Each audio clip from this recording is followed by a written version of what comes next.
Баршаңызға сәлем достар, менің каналыма қош келдіңіздер. Бүгін мен каналымда дрожжи қосылмаған жетананың рецептімен бөлісем, яғни жеті шелпек.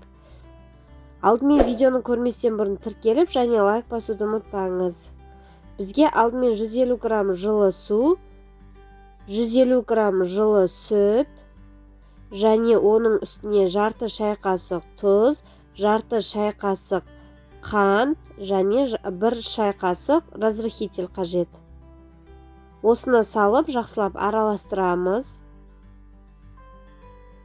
Араластырғаннан кейін үстіне 180 грамм қаймағымызды қосамыз.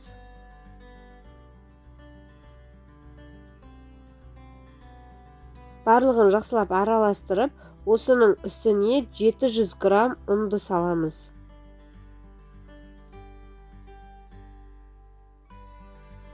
Алдымен қасықпен, содан кейін қолмен илейміз. Бізде жұп-жұмсақ, өте әдемі қамыр болып шығады.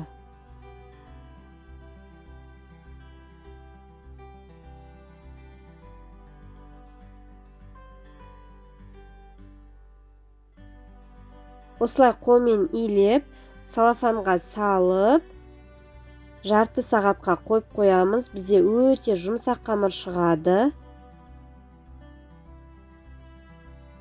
Жарты сағатқа немесе 20 минутқа қойып қоямыз.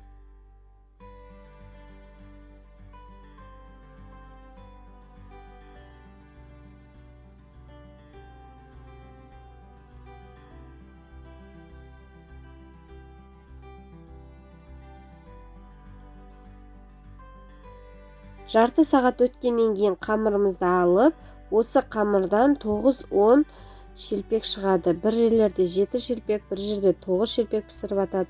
Өзіңіздің қалауыңыз бойынша пісіріңіз, бастысы ниетіңіз қабыл болсын.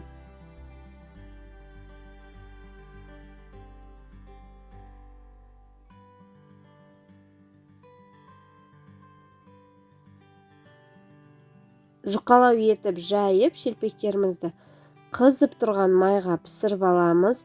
Өте жұмсақ шелпек болып шығады. Міндетті түрде жұма күні уақытыңыз тығыз болғанда тез дайындай қойғанға өте жылдам және тез жасалады. Енді шелпектерімізді осылай матаның үстіне қойып, қызып тұрған майда пісіріп аламыз. Шелпегіміздің ортасы үлкен болып қалмас үшін жан-жағын вилкамен басамыз. Осылай ортасын жан-жағын.